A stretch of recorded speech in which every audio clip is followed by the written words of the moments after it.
আগের দিন তোমাদের আমি পারমাণবিক গুরুত্ব বা আপেক্ষিক পারমাণবিক ভর সম্পর্কে পড়িয়েছিলাম। তো আশা করি তোমাদের কতগুলো মৌলের আপেক্ষিক পারমাণবিক ভর বা পারমাণবিক গুরুত্ব যেগুলো বলেছিলাম সেগুলো তোমরা মুখস্থ করেছো আর কি, বা ধীরে ধীরে করে নেবে তোমরা। তো এখান থেকে একটা প্রশ্ন যেটা অনেকই মনে প্রশ্ন জাগে, সেটা হচ্ছে এই আপেক্ষিক পারমাণবিক গুরুত্ব বা পারমাণবিক গুরুত্বের সাথে পরমাণুর প্রকৃত ভরের পার্থক্য কি। না, আপেক্ষিক পারমাণবিক গুরুত্ব বা পারমাণবিক ভরটি কিন্তু মৌলের পরমাণুর প্রকৃত ভর নয়। প্রকৃত ভর যে এককে নির্ণয় করা হয় সেটা হচ্ছে এমইউ বা ইউ, বর্তমানে বলা হয় ইউ, ইউনিফাইড মাস। সেটা তোমাদের আমি পরে পড়াবো। এখন শুধুমাত্র কনসেপ্টের জন্য বলি যে পরমাণুর প্রকৃত ভর আর পারমাণবিক গুরুত্ব বা পারমাণবিক ভর, আপেক্ষিক পারমাণবিক ভর কিন্তু আলাদা জিনিস। একটা এক্সাম্পলের সাহায্যে তোমরা বুঝে নাও। ধরো একটা ছেলের ওজন হচ্ছে 10 কেজি, তার সাপেক্ষে আমরা বাকি লোকের ওজন বলবো। তাহলে যার ওজন ধরো 20, তার বাস্তবে আপেক্ষিক পারমাণবিক ভর কত হবে? 2। মানে এইটার থেকে যদি দ্বিগুণ হয় তাহলে 2 ওজন হবে। 10-এর থেকে যার ওজন 3 গুণ মানে 30, অর্থাৎ সে হবে 3। যার 4 গুণ সে হবে 4। কারো যদি 23 গুণ হয় তাহলে তার হবে 23। অর্থাৎ সেটা কি প্রকৃত ভর হলো? মনে করো কারো 2 বললাম আপেক্ষিক পারমাণবিক ভর, তাহলে কি হলো যে অ্যাকচুয়াল তার ভর কিন্তু 20 কিলো।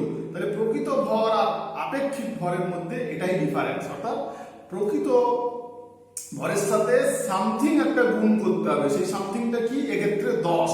ওক্ষেত্রে কি হবে? একটা পরমাণু অর্থাৎ হাইড্রোজেন পরমাণু প্রকৃত ভরটা যদি গুণ করা যায় তবেই কিন্তু আমরা অন্যান্য পরমাণুগুলিরও প্রকৃত ভর নির্ণয় করব। অর্থাৎ যার সাপেক্ষে আমরা পরমাণুর ভর নির্ণয় করছি তার প্রকৃত ভর তোমাকে নির্ণয় করতে হবে। এই জন্য আমরা বলতে পারি যে পারমাণবিক গুরুত্ব বা পারমাণবিক ভর, যেটা আপেক্ষিক পারমাণবিক ভর, সেটি পরমাণুর প্রকৃত ভর নয়। আশা করি এটা তোমরা বুঝতে পারলে। এবং পরমাণুর প্রকৃত ভরটা আমরা পরে সবার শেষে এটা আলোচনা করতে হবে, কারণ এটাতে বেশ কিছু কনসেপ্ট লাগবে, যেমন অ্যাভোগাড্রো সংখ্যার ব্যাপারটা জানতে হবে। তারপরে তোমাদের কিন্তু এটা আমি ক্লারিফাই করে দেবো ভালো করে। আরেকটা প্রশ্ন এখানে থাকে যে পারমাণবিক ভর এককবিহীন রাশি এবং মাত্রাবিহীন রাশি কি করে হয়। না, পারমাণবিক ভর যদি দেখো তাহলে পারমাণবিক ভরের আমরা মডার্ন স্কেলটাই বলছি, আধুনিক স্কেল, যে মৌলের একটি পরমাণুর ভর ডিভাইড বাই একটি C12 পরমাণুর ভর ইন্টু 1/12। মানে একটি কার্বন পরমাণুর ভরের 1/12 তুলনায় যত গুণ ভারী তাহলে 1/12। এটা ভগ্নাংশের নিয়মে 1/12টা উপরে উঠে গেল। তাহলে মৌলের একটি পরমাণুর ভর বা একটি C12 পরমাণুর ভর ইন্টু 12।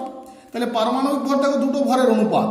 যদি এখানেও গ্রাম বসাই, লবটাতেও যদি গ্রাম বসাই, হরটাতেও যদি গ্রাম বসাই, তাহলে গ্রামে গ্রামে কেটে যাবে। কোনো একক কি থাকবে? থাকছে না। তাহলে পারমাণবিক ভর যে কোনো জিনিসে দুটি ভরের যদি, যেহেতু সেম রাশির যদি অনুপাত হয়, অর্থাৎ দুটোই ভরের অনুপাত, তাই এটি একটি এককবিহীন রাশি। এর কিন্তু কোনো একক থাকা সম্ভব নয়, গ্রাম গ্রাম কেটে যাচ্ছে। সেরকম কি এটা কি মাত্রাবিহীন রাশি? হ্যাঁ, এটা মাত্রাবিহীনও রাশি। তাহলে ভরের মাত্রা কি হয়? এম। মৌলের একটি পরমাণুর ভর, যে পরমাণুটির ভর আমরা নির্ণয় করব আপেক্ষিক তার ভর। তাহলে ভর মানে কি হবে? মাত্রা, মাস। একটি C12 পরমাণুর ভর নিচে আছে, তাহলে তারও মাত্রা হচ্ছে এম, অর্থাৎ মাস মানে এম। তাহলে তারপর এম এম লিখছি, তাহলে এম এম বাদ চলে যাচ্ছে, তাহলে কত হচ্ছে? 1। 1 মানে কি? কোনো মাত্রা নেই। তাহলে পারমাণবিক ভর কি হচ্ছে? মাত্রাহীন রাশি। অর্থাৎ পারমাণবিক ভর একক বিহীন এবং মাত্রাবিহীন রাশি। এটা তোমরা একক চ্যাপ্টারে পড়েছিলে নিশ্চয়ই। তখন আমরা বলেছি তোমাদেরকে যে এটা যখন পারমাণবিক ওজন বা পারমাণবিক গুরুত্ব জিনিসটা পড়াবো তখন তোমরা বুঝতে পারবে। আজকে যে জিনিসটা আলোচনা হবে সেটা হচ্ছে আণবিক গুরুত্ব বা আণবিক ভর বা আপেক্ষিক আণবিক ভর। এটিও অণুর প্রকৃত ভর নয়, আপেক্ষিক। এটা কার সাপেক্ষে? আগে হাইড্রোজেন স্কেলের সাপেক্ষে বলা হতো যে একটা অণু আণবিক ভর মানে অণুর ভর। অণু কাকে প্রকাশ করে? সংকেতের সাহায্যে। যেমন পরমাণুর চিহ্নের সাহায্যে পরমাণুকে প্রকাশ করা হয়। অর্থাৎ অণু যদি বলে হাইড্রোজেন পরমাণুর ভর কত, তাহলে H, এ হচ্ছে 1। আর যদি অণু বলা হয় তখন কিন্তু H2, এই H2-র ভরটাই হবে তোমার আণবিক ভর। তো সেই ক্যালকুলেশনগুলো আমরা তোমাদেরকে শেখাবো, তার আগে ডেফিনেশনটা শোনো। তো হাইড্রোজেন স্কেল ছিল, অক্সিজেন স্কেল ছিল, বর্তমানে আমরা শুধুমাত্র মডার্ন স্কেলটাই বলবো কার্বন স্কেল, বা মুখে একবার বলেও দিতে পারি হাইড্রোজেন স্কেল বা অক্সিজেন স্কেল। আগের যেমন ডেফিনেশন ছিল ওই রকমই ডেফিনেশন, যে একটা হাইড্রোজেন পরমাণুর সাপেক্ষে কোনো একটি অণু যত গুণ ভারী, অর্থাৎ সেটাকে বলা হচ্ছে তার আণবিক গুরুত্ব বা আণবিক ভর। তো আমরা মডার্ন স্কেলটা যদি বলি, মডার্ন স্কেলে কি আছে, কার্বনের সাপেক্ষে, অর্থাৎ কোন একটি অণু কার হয়, মৌলিক বা যৌগিক পদার্থের যে কোনো হয়, কিন্তু পরমাণু কার হয়, শুধুমাত্র মৌলিক পদার্থের হয়। তাহলে পরমাণুর ক্ষেত্রে বলা হয়েছিল মৌলিক পদার্থের যে পরমাণু তার যে ওজন সেটা পারমাণবিক ভর। এখানে কিন্তু পদার্থের বলবো, অথবা বলতে হবে পদার্থ মানেই মৌলিক বা যৌগিক। তাহলে কোন পদার্থের অণু একটি কার্বন পরমাণুর ভরের 1/12 অংশের তুলনায় যত গুণ ভারী, সেই সংখ্যাটাকে বলা হবে তার আণবিক ভর বা আণবিক গুরুত্ব বা আপেক্ষিক আণবিক ভর। অর্থাৎ একটা অণু, যদি জল মনে করো, জলের অণু একটা C12 পরমাণুর 1/12 করলে যেটা হবে C12 পরমাণুর ভরের, অর্থাৎ 12 ভরের 1/12 মানে 1, অ্যাকচুয়ালি 1-এর তুলনায় যত গুণ ভারী, সেইটাকে কি বলা হবে, তার আণবিক ভর বা আপেক্ষিক আণবিক ভর বা আণবিক গুরুত্ব। ধরো একটা এক্সাম্পলের সাহায্যে বুঝো। তাহলে আমরা কি বললাম, আণবিক অণু কিসের সাহায্যে প্রকাশ করা যায় না, অণু সংকেতের সাহায্যে। তাহলে এখানে দেখো H মানে কিন্তু পরমাণু আর H2 মানে হচ্ছে কিন্তু অণু। তাহলে H2 এর ভর কত না, এখন পরে আমরা শেখাবো কিভাবে নির্ণয় করতে হয়, 2। অর্থাৎ একটা পরমাণু, দুটো পরমাণু আছে, এই নিচে 2 মানে কি, পারমাণবিকতা। তাহলে দুটো পরমাণু আছে, এই যে এর ভর 2, এই কথাটার মানে কি হবে, ক্যালকুলেশনটা পরে শেখাচ্ছি। এর ভর 2, এর কথাটার মানে হচ্ছে যে একটা হাইড্রোজেন অণু একটা কার্বন পরমাণুর 1/12 অংশের তুলনায় 2 গুণ ভারী।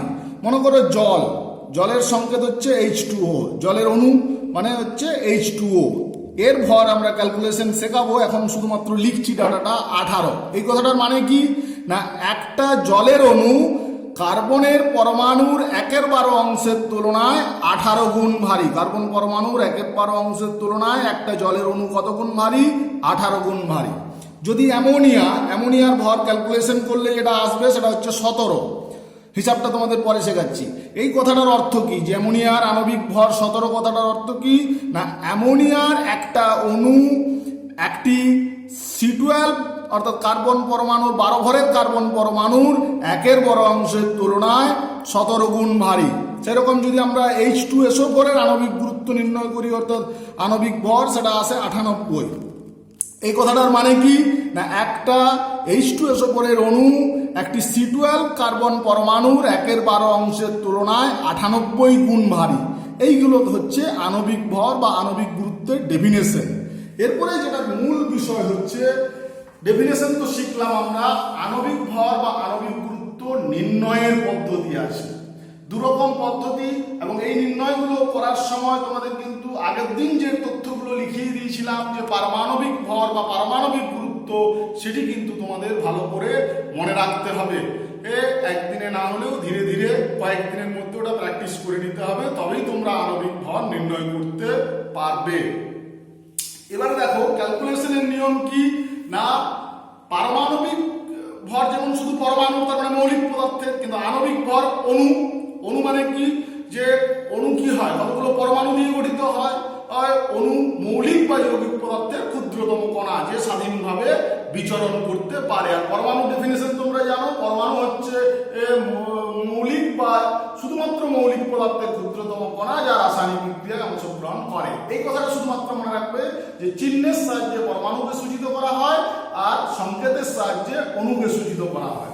তাহলে প্রথমে মৌলিক পদার্থের আণবিক ভর নির্ণয়ের পদ্ধতি শিখবো, তারপরে হচ্ছে যৌগিক পদার্থের আণবিক ভর নির্ণয়ের পদ্ধতি শিখবো। কিভাবে মৌলিক পদার্থের আণবিক ভর নির্ণয় করা হয় না, মৌলিক ও যৌগিক পদার্থের আণবিক ভর গণনা করার পদ্ধতি। কোনো মৌলিক বা যৌগিক পদার্থের অণুতে উপস্থিত পরমাণুগুলির পারমাণবিক ভরের যোগফলই হলো ওই পদার্থের আণবিক ভর। অর্থাৎ কথাটার মানে হচ্ছে যে কোনো একটি অণু কি দিয়ে তৈরি হবে? মৌলিক পদার্থের ক্ষেত্রে কতগুলি পরমাণু দিয়ে তৈরি হতে পারে, একটা দিয়েও তৈরি হতে পারে বা একাধিক দিয়েও তৈরি হতে পারে। তাহলে সেই পরমাণুর ভরগুলির যে যোগফল সেটাই হবে তার কি আণবিক ভর। একটা আমরা জেনারেল এক্সপ্রেশন শিখিয়েছি যে ধরা যাক মৌলিক পদার্থের আণবিক ভর গণনা। ধরা যাক একটা মৌলিক পদার্থের আণবিক সংকেত হচ্ছে এন। এন মানে হচ্ছে এ একটা মৌল এন সংখ্যক পরমাণু দিয়ে তৈরি হয়েছে। তাহলে এন, যেখানে এন হচ্ছে মৌলটির অণুর পারমাণবিকতা, অর্থাৎ একটা অণু যতগুলি পরমাণু দিয়ে গঠিত হয় সেটাকে তাকে বলা হয় তার পারমাণবিকতা। এই এন কথার অর্থ হচ্ছে যে এ মৌলটির অণু এন সংখ্যক পরমাণু নিয়ে গঠিত। তাহলে মৌলের আণবিক ভর মানে কি হবে না, মৌলের পারমাণবিক ভর, অর্থাৎ এই এ মৌলটির যদি পারমাণবিক ভর ইন্টু মৌলের অণুর পারমাণবিকতা। যদি ধরে নিই যে পারমাণবিক ভর স্মল হাতের এ, তাহলে আণবিক ভর কত হবে স্মল এ ইন্টু এন। ধরো একটা সাপোজ H2, H লিখলে কিন্তু পরমাণু হয় আর H2 লিখলে হয় অণু। তাহলে H এর ভর যখন এক হয়েছে তার মানে এটা পারমাণবিক ভর। আণবিক ভর কি হবে না H2 মানে কি দুটো পরমাণু নিয়ে গঠিত হাইড্রোজেন অণু। তাহলে একটা পরমাণুর ভর তোমাদের অলরেডি শিখেছো এক, তাহলে এখানে কটা আছে দুই, তাহলে এক ইন্টু দুই মানে হচ্ছে দুই। যদি ধরো অক্সিজেন, ও মানে হচ্ছে পারমাণবিক ভর, তখন 16 লিখেছিলাম, আর O2 মানে হচ্ছে অণু, তাহলে এটা সংকেত। ও হচ্ছে চিহ্ন, O2 হচ্ছে এস সংকেত, এগুলো হচ্ছে সংকেত। তাহলে একটা অক্সিজেন পরমাণুর ভর অলরেডি তোমাদের জানা আছে 16, তাহলে ইন্টু 2 মানে 32। এই 2টা কি এখানে এন অর্থাৎ পারমাণবিকতা। সেরকম যদি O3, ওজনের আণবিক ভর কত না ওজনের সংকেত হচ্ছে O3, তার মানে 16 ইন্টু 3 মানে 48। অর্থাৎ এই যদি এক পরমাণু হয় যেমন হিলিয়াম, তাহলে এর চিহ্ন হচ্ছে, তাহলে যখন এক রুম বিশিষ্ট যদি আমরা অণুকে একটা বাড়ি বলি, তাহলে বাড়ি যদি তিনটে রুমের সমন্বয়ে সৃষ্টি হয়, অর্থাৎ তিনটে রুমকে যদি পরমাণু বলি তাহলে তিনটে রুমের যোগফল হচ্ছে বাড়ি। আবার যদি কারো এক রুম বিশিষ্ট বাড়ি থাকে তার মানে তার বাড়ি মানেই রুম, রুম মানেই বাড়ি। অর্থাৎ এক পরমাণুগুলোর ক্ষেত্রে পারমাণবিক ভরও যা আণবিক ভরও তা। হিলিয়ামের ধরো পারমাণবিক ভর শিখেছো 4, আণবিক ভরও 4। অর্থাৎ এই যে নিচে যে সংখ্যাগুলো থাকছে এটাকে কি বলা হয় সাবস্ক্রিপ্ট। তো এই সাবস্ক্রিপ্টে যে থাকে সেটাকে বলা হচ্ছে পারমাণবিকতা। অর্থাৎ এখানে আমরা জেনারেল এক্সপ্রেশনে লিখেছিলাম এন, সেটা দিয়ে গুণ করতে হবে, তবেই আমরা কিন্তু আণবিক ভর পাবো। দেখো একে একে তোমাদের আমরা মৌলিক পদার্থের এক্সাম্পলের সাহায্যে দেখাচ্ছি। যেমন যখন ধরো এই যে এন সংকেত, সেখানে যদি এন এর ভ্যালু 1 হয়, অর্থাৎ এক পরমাণুক মৌলের ক্ষেত্রে কি হবে n = 1 হবে, তাহলে তাদের আণবিক ভর আর পারমাণবিক ভর একই হয়। অধিকাংশ ধাতব মৌলরা কি হয় এক পরমাণুক হয়, যেমন sodium, potassium, magnesium, aluminium, iron, ধাতু মানে বেশিরভাগ এক পরমাণু। ও নিষ্ক্রিয় গ্যাসের মধ্যে কিন্তু নিষ্ক্রিয়গুলোই শুধুমাত্র এক পরমাণু, বাকি কিন্তু এক পরমাণু নয়, যেমন হিলিয়াম, নিয়ন, আর্গন, ক্রিপ্টন এই শ্রেণীভুক্ত। তাহলে এদের ক্ষেত্রে কি হবে সোডিয়াম যেমন পারমাণবিক ভর 23, আণবিক ভরও 23। পটাশিয়াম পারমাণবিক ভর শিখেছে 39, আণবিক, তাহলে এদের চিহ্নও যা সংকেতও তা। এনে মানে হচ্ছে চিহ্নও ভাবতে পারো সংকেতও ভাবতে পারো। তাহলে এনে 23, কে = 39। ম্যাগনেসিয়ামের পারমাণবিক ভর 24, আণবিক ভরও 24। অ্যালুমিনিয়াম শিখেছো তোমরা, অ্যালুমিনিয়ামের পারমাণবিক ভর 27, তাহলে আণবিক ভরও 27। হিলিয়াম হচ্ছে পারমাণবিক ভর তোমার 4, তাহলে আণবিক ভরও হবে 4। অর্থাৎ এক পরমাণু মৌলগুলির ক্ষেত্রে আণবিক ভর আর পারমাণবিক ভর একই হয়।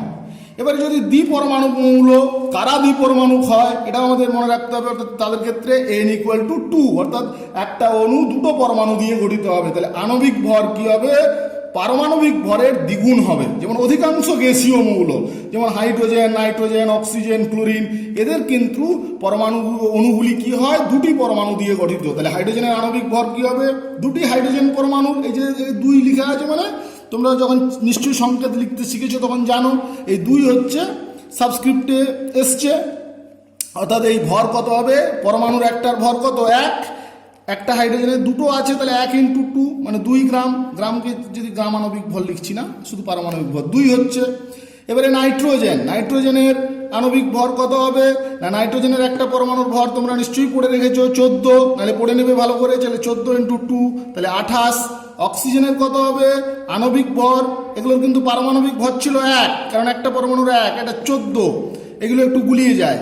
অক্সিজেন দ্বিপরমাণুগুলোর ক্ষেত্রে আণবিক ভর আর পারমাণবিক ভরের জায়গাটাতে যাতে মিস না হয়, মনে রাখবে যে সংকেত মানে অণু, তাহলে H2 মানে হচ্ছে আণবিক ভর যখন বলবে তখন 2, পারমাণবিক ভর যখন বলবে তখন কিন্তু 1। নাইট্রোজেনের ক্ষেত্রেও সেরকম, আণবিক ভর যখন বলবে তখন কিন্তু 14 × 2 মানে 28, আর পারমাণবিক ভর বললে 14। অক্সিজেনের ক্ষেত্রে আণবিক ভর কিন্তু হচ্ছে 16, কিন্তু পারমাণবিক ভর হচ্ছে 16, আণবিক ভর হচ্ছে 16 × 2 মানে 32। ক্লোরিনের ক্ষেত্রে আণবিক ভর কত হবে না 35.5 × 2, কারণ একটা পরমাণুর ভর দেখবে পড়েছো 35.5, তাহলে গুণ করলে হবে 71। এগুলো হচ্ছে দ্বিপরমাণুর ক্ষেত্রে, অর্থাৎ পারমাণবিকতা এখানে প্রত্যেক ক্ষেত্রে 2, অর্থাৎ দুটো পরমাণু নিয়ে অণুটা গঠিত। এবারে যদি ত্রিপরমাণু মৌল হয় তার ক্ষেত্রে n = কত 3, তাহলে আণবিক ভর কি হবে পারমাণবিক ভরের 3 গুণ। তাহলে অত কিছু মনে রাখার দরকার নেই, তোমাদের এই সংকেতের যে সংখ্যাটা থাকবে তার সাথে পারমাণবিক ভর গুণ করলেই হবে, ভাষাটা মনে না রাখলেও হবে। তাহলে O3 এর আণবিক ভর কত হবে, O3 অর্থাৎ ওজনের আণবিক ভর হচ্ছে 16 × 3 মানে হচ্ছে 48। চতুর্পরমাণু মৌল ও আণবিক ভর পারমাণবিক ভরের 4 গুণ হয়, যেমন ফসফরাসের ভর হচ্ছে 31, তাহলে আণবিক ভর হবে 31 × 4, 4 × 4, 4 × 3 = 12, 124। এই হচ্ছে তোমার কাদের গেল মৌলিক পদার্থের আণবিক ভর। অর্থাৎ মৌলিক পদার্থের আণবিক ভর মানে হচ্ছে তোমাকে সংকেতটা লিখতে হবে, সংকেতে এর সাহায্যে আমরা কিন্তু সংকেত না লিখতে পারলে হবে না, সংকেতে কটা পরমাণু দিয়ে এই অণুটা গঠিত ইনটু সেই পারমাণবিকতা দিয়ে গুণ করতে হবে। তাহলে এক পরমাণুর ক্ষেত্রে কোনো গুণ 1 গুণ, তার মানে যেটা পারমাণবিক ভর সেটাই আণবিক ভর। দ্বিপরমাণুদের ক্ষেত্রে দ্বিগুণ, অর্থাৎ পারমাণবিক ভরের তুলনায় আণবিক ভর দ্বিগুণ হবে। ত্রিপরমাণু হলে তোমার 3 গুণ হবে, চতুর্পরমাণু হলে 4 গুণ হবে। যদি ষষ্ঠ পারমাণবিক হয়, যেমন সালফার S8 আছে, সালফারের ক্ষেত্রে 8 গুণ হবে, ষষ্ঠ পারমাণবিক হলে 6 গুণ হবে। অর্থাৎ পারমাণবিক ভরকে সেই সংখ্যা দিয়ে গুণ করতে হবে। এরপরে আমাদের যেটা দরকার সেটা হচ্ছে যৌগের আণবিক ভর কিভাবে নির্ণয় করা হয়, অর্থাৎ যৌগিক পদার্থের। দেখো, ধরা যাক একটা যৌগিক পদার্থের আণবিক সংকেত হচ্ছে AXBYCZ। সংকেত মানে হচ্ছে AXBYCZ কথাটার মানে কি, X সংখ্যক A পরমাণু, Y সংখ্যক B পরমাণু, Z সংখ্যক C পরমাণু নিয়ে এই যৌগটা তৈরি, যেখানে যৌগের একটা অণুতে উপস্থিত ABC মৌলের পরমাণুর সংখ্যা XYZ। অর্থাৎ A মৌলের পরমাণুর সংখ্যা হচ্ছে X, BY কথার মানে হচ্ছে B পরমাণুর সংখ্যা হচ্ছে Y, আর CZ মানে হচ্ছে Z। যদি ওই মৌলগুলির পারমাণবিক ভর ধরে নিলাম যে A এর পারমাণবিক ভর A, B এর B, C এর C হয়, তাহলে উক্ত মৌলের আণবিক ভর কত হবে না আণবিক ভর হবে, দেখো এই তিনটে পরমাণুর যে পারমাণবিক টোটাল পারমাণবিক যে ভরের যতগুলো পরমাণু আছে তাদের ভরের যোগফল। তাহলে X সংখ্যক A পরমাণু আছে, এর পারমাণবিক ভর কত A, তাহলে A × X, অর্থাৎ A এর পারমাণবিক ভর, অর্থাৎ একটা পরমাণুর A পরমাণুটার ভর ধরে নিলাম A, কতগুলো আছে X, তাহলে A × X। B পরমাণুগুলো কতগুলো আছে Y, B এর একটা পরমাণুর ভর কত স্মল b ধরা হয়েছে, তাহলে B × Y। আর C এর পারমাণবিক ভর কত ধরা হয়েছে স্মল c, তার সাথে কি কতগুলো পরমাণু আছে Z, তাহলে C × Z, অর্থাৎ AXBYCZ হচ্ছে আণবিক ভর। এবারে তোমরা কতগুলো এক্সাম্পলের সাহায্যে তোমাদেরকে বোঝায়, অর্থাৎ ধরো যৌগ মানে H2O ধরো, তাহলে H2O এর আণবিক ভর কি হবে, আণবিক ভর কিছু 2 আছে নিচে, তার মানে একটা হাইড্রোজেন পরমাণুর ভর কত 1, তাহলে 1 × 2 যোগ অক্সিজেন কত কিছু নেই মানে 1 আছে, এটা তোমরা সংকেতে জানো। তাহলে একটা পরমাণু দিয়ে গঠিত, তাহলে অক্সিজেনের একটা পরমাণুর ভর কত 16, 16 × 1 বা শুধু 16 লিখলে হবে, তাহলে 2 + 16 = হচ্ছে 18। যেমন অ্যামোনিয়ার আণবিক ভর কি হবে, অ্যামোনিয়ার আণবিক ভর হচ্ছে নাইট্রোজেন একটা আছে, কিছু লেখা নেই মানে সাবস্ক্রিপ্টে, সেটা বুঝে নিতে হবে 1 আছে। তাহলে নাইট্রোজেনের একটা পরমাণুর ভর কত, পারমাণবিক ভরগুলো পড়বে দেখতে পাবে, তাহলে 14 × 1 প্লাস হাইড্রোজেন আছে, হাইড্রোজেনের একটা পরমাণুর ভর কত 1, তাহলে 1 × 3, তার মানে 14 + 3 = হচ্ছে 17। যদি আমরা বলি H2S এর আণবিক ভর কত, H2S এর আণবিক ভর কত হবে, দুটো হাইড্রোজেন পরমাণু আছে, তাহলে 1 × 2 প্লাস সালফারের দেখবে 32, 32 ইন্টু 1 তাহলে 2 প্লাস 32 সমান হচ্ছে 34। যদি বলি একটা এক্সাম্পল নিই, CO3 আণবিক ভর, এটা যে কোনো সংকেতের, অর্থাৎ ক্যালসিয়াম কার্বনেটের আণবিক ভর, সংকেতটা তোমাকে জানতে হবে, কিন্তু সংকেত না হলে হবে না। ক্যালসিয়ামের ভর কত হয় 40, তাহলে 40 ইন্টু 1 একটাই আছে। কার্বন, কার্বন কটা আছে একটা, তাহলে 12 ইন্টু 1 প্লাস 16 ইন্টু 3, এটা যদি 40, 12 আর 3 16 48 যোগ করলে আসবে 100। সেরকম দেখো বেশ কিছু এক্সাম্পলের সাথে তোমাদের ক্লিয়ার করি। গ্লুকোজের আণবিক ভর মনে করো বললো, গ্লুকোজের, কিন্তু তখন সংকেতটা পাততে হবে, গ্লুকোজের আণবিক ভর। এই সংকেতটা লেখার নিয়ম তোমাদের জানা নিশ্চয়ই নেই, কিন্তু এখন মুখস্থ রাখতে হবে। C6H12O6 হয়। তাহলে আণবিক ভর কত হবে না, 6টা কার্বন আছে, তাহলে 12 ইন্টু 6 প্লাস 1 ইন্টু 12, হাইড্রোজেনের পারমাণবিক ভর 1 হয়, আছে কটা 12টা, তাহলে 1 ইন্টু 12। অক্সিজেন 16 ইন্টু 6, তাই 6 12 72 প্লাস 12 প্লাস 96, এটা যোগ করলে আসবে 180।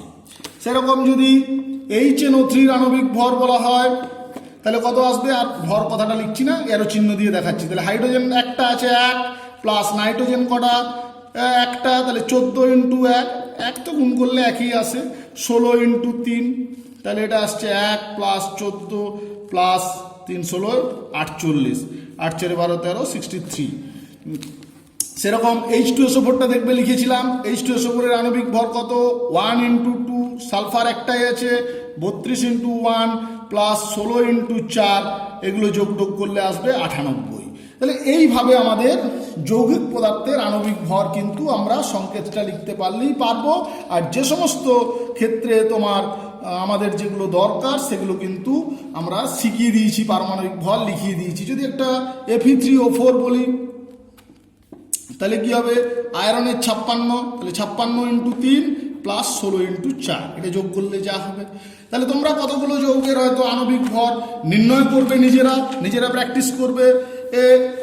যে কোনো নিয়মটা জানা থাকলে প্রত্যেকটারই পারবে, এই একইভাবে নিয়মে চলতে থাকবে।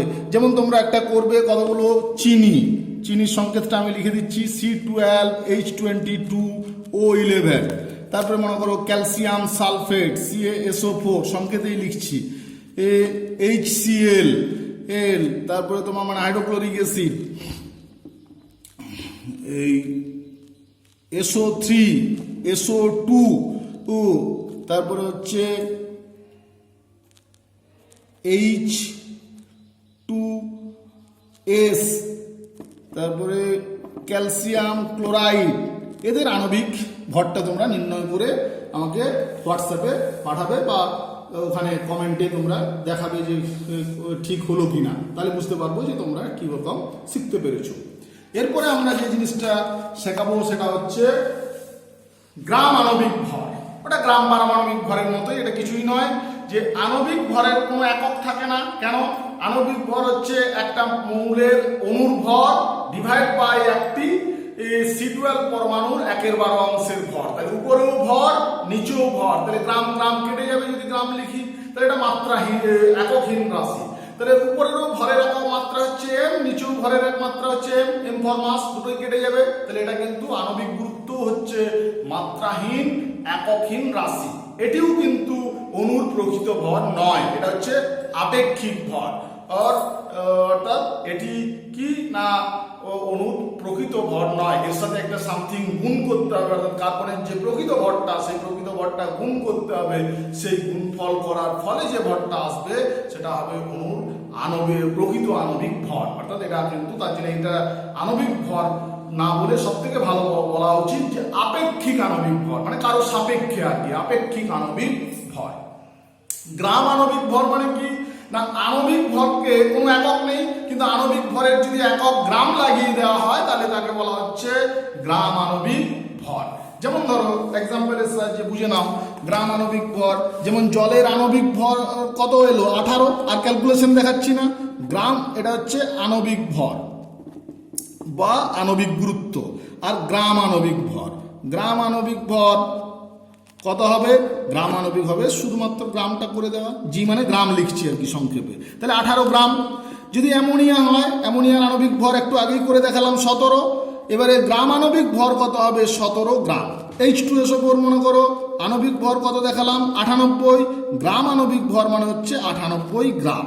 সেরকম যদি আমরা HNO3 দেখাই আণবিক ভর কত এসছে হিসাবটা শিখিয়েছি কিভাবে এসছে 63, গ্রাম আণবিক ভর হচ্ছে 63 গ্রাম। অর্থাৎ শুধুমাত্র আণবিক ভরের সাথে গ্রাম কথাটি জুড়ে দিলেই হয়ে যায় গ্রাম আণবিক ভর। এরপরে দেখো গ্রাম অণু বা গ্রামমোল, যার নাম গ্রাম অণু তার নামে হচ্ছে গ্রামমোল। কি জিনিস? কোন মৌলিক বা যৌগিক পদার্থের আণবিক ভরকে গ্রাম এককে প্রকাশ করলে যত গ্রাম হয়, অর্থাৎ যে আণবিক ভরটা তার সাথে গ্রাম এককটা জুড়ে দিলে যেটা হয়, সেই তত গ্রাম ভরের পদার্থকে মৌল বা যৌগটির এক গ্রাম অণু বা এক মোল বলে। অর্থাৎ গ্রাম পরমাণুর মতো, যে গ্রাম পরমাণু মানে কি ছিল, এক পরমাণুর যে ভরটা সেই ভরটাকেই বলা হচ্ছিল এক গ্রাম পরমাণু। এক্ষেত্রে অণুর যে ভরটা অর্থাৎ আণবিক ভরটা সেটাই হচ্ছে এক গ্রাম অণু। তাহলে এক গ্রাম অণু বা এক মোল অণু নাইট্রোজেন মানে কি, নাইট্রোজেনের আণবিক ভর কত এসেছিল 14 × 2 মানে 28। তাহলে এক গ্রাম অণু বা এক মোল অণু নাইট্রোজেন মানে কত হবে 28 গ্রাম নাইট্রোজেন। এক গ্রাম অণু বা এক মোল অণু অক্সিজেন মানে কত, অক্সিজেনের আণবিক ভর কত 16 × 2 মানে 32, তাহলে হচ্ছে 32 গ্রাম। এক গ্রাম অণু বা এক মোল অণু জল, জলের আণবিক ভর ক্যালকুলেশন করেছি আমরা, কত এসেছিল 1 × 2 + 16, তোমরা এমনিভাবে ক্যালকুলেশন করবে 18 গ্রাম। সেরকম এক গ্রাম অণু কার্বন ডাইঅক্সাইড, কার্বন ডাইঅক্সাইডের যদি আণবিক ভর করি তাহলে 12 + 16 × 2 এটা করলে আসছে 44, তাহলে হচ্ছে 44। সেরকম যদি বলি এক গ্রাম অণু গ্লুকোজ মানে C6H12O6, তাহলে এটা ক্যালকুলেশন করলে কত এসেছিল 180 গ্রাম। এইটা হচ্ছে তোমাদের কি গ্রাম অণু বা গ্রামমোল। এটাকে বলা হবে কি গ্রাম অণু বা অর্থাৎ আণবিক ভর নির্ণয় করলাম, যে আণবিক ভরটা এলো তার সাথে শুধু গ্রাম একক জুড়ে দিলাম, সেই যে পরিমাণটা এলো সেটাকেই বলা হচ্ছে এক গ্রাম অণু। তাহলে 2 গ্রাম অণু বললে কত হবে, সেই আণবিক ভরের সাথে 2 গুণ করতে হবে। 3 গ্রাম অণু বললে কত হবে 3 গুণ করতে হবে। এরপরে দেখো যে কোনো পদার্থের পরিমাণকে গ্রাম অণু এতে কিভাবে করা যায়, অর্থাৎ গ্রাম অণু সংখ্যা কিভাবে নির্ণয় করা যায়। গ্রাম অণু সংখ্যার ডেফিনেশন কি বলা হচ্ছে, যে কোনো পদার্থের নির্দিষ্ট পরিমাণ ভরকে, সেটা গ্রামে প্রকাশিত, সেই গ্রামে প্রকাশিত যে ভর যেটা দেওয়া থাকবে তাকে গ্রাম আণবিক ভর দ্বারা, অর্থাৎ যে আণবিক ভর আসবে তার সাথে গ্রাম কথাটা জুড়লেই গ্রাম আণবিক ভর, তাহলে গ্রাম আণবিক ভর দ্বারা ভাগ করলে যে সংখ্যা পাওয়া যায় তাকে বলা হয় ওই পরিমাণ পদার্থে উপস্থিত গ্রাম অণুর সংখ্যা। অর্থাৎ কোনো পদার্থের নির্দিষ্ট পরিমাণ ভরকে গ্রামে প্রকাশিত, অর্থাৎ গ্রামে প্রকাশ করলে যে গ্রাম আণবিক ভর দ্বারা ভাগ করলে যে সংখ্যা পাওয়া যায় তাকে বলা হয় ওই পরিমাণ পদার্থে উপস্থিত গ্রাম অণুর সংখ্যা। তাহলে পদার্থের গ্রাম অণুর সংখ্যা মানে হচ্ছে পদার্থের গ্রামে প্রকাশিত ভর ডিভাইড বাই পদার্থের আণবিক ভর। যেমন 88 গ্রাম কার্বন ডাইঅক্সাইডের গ্রাম অণুর সংখ্যা কত হবে, পদার্থের গ্রামে প্রকাশিত ভর কত বলা আছে 88 গ্রাম। আণবিক ভর যদি ক্যালকুলেশন করো তাহলে কত করতে হবে 12 + 16 × 2 মানে 44 আসবে, 44 গ্রাম। গ্রাম আণবিক ভর, আণবিক ভরের সাথে গ্রাম জুড়ে দিলাম, 44 আর 42 কেটে গেলে কত হচ্ছে 2। সেরকম মনে করে বললাম যে 9 গ্রাম জল, এটাকে গ্রাম অণুতে প্রকাশ করো। তাহলে গ্রামের প্রথমে কিভাবে স্টেপ বাই স্টেপ করব, প্রথমে জলের আণবিক ভর নির্ণয় করব, H2O আণবিক ভর বা H2O গ্রাম আণবিক ভর লিখে দিলাম, ধরো গ্রাম আণবিক ভর, তাহলে একবারে হবে 1 × 2 + 16 = 18 গ্রাম। আর আণবিক ভর যেটা এলো, এবারে 9 গ্রাম জল বলেছে, তাহলে ঐকিক নিয়মও করা যায় বা এখান থেকেও করা যাবে যে পদার্থের যে গ্রামে প্রকাশিত ভর, তাহলে 9 গ্রাম ডিভাইড বাই 18 গ্রাম সমান হচ্ছে কত 1/2 গ্রাম অণু। গ্রাম অণু সংখ্যা কত হচ্ছে 1/2 গ্রাম অণু। ঐকিক নিয়মে কেমন হবে যে 18 গ্রাম জল মানে হচ্ছে 1 গ্রাম অণু, 18 গ্রাম অর্থাৎ যে গ্রামে প্রকাশিত ভরটা আসবে সেটা মানে হচ্ছে 1 গ্রাম অণু। 18 গ্রাম জল সমান হচ্ছে 1 গ্রাম অণু জল, 1 গ্রাম অণু জল। 1 গ্রাম জল সমান 1/18 গ্রাম অণু জল, আর 9 গ্রাম জল সমান হচ্ছে 1/18 × 9 গ্রাম অণু জল সমান 1/2 গ্রাম অণু জল। তোমাদের যেটা মনে হবে ভালো সেটা তোমরা করবে। পরের দিন আরো কিছু গ্রাম অণু সংখ্যা হিসাব করা তোমাদের শেখাবো আমি। আজকের মতো এখানেই রাখছি, পরের দিন এই গ্রাম অণু সংখ্যার অঙ্ক কিছু করাবো ও কিভাবে ক্যালকুলেশন করা হয় তোমরাও প্র্যাকটিস করো, বাড়িতে আমাকে পাঠাবে করে। ঠিক আছে।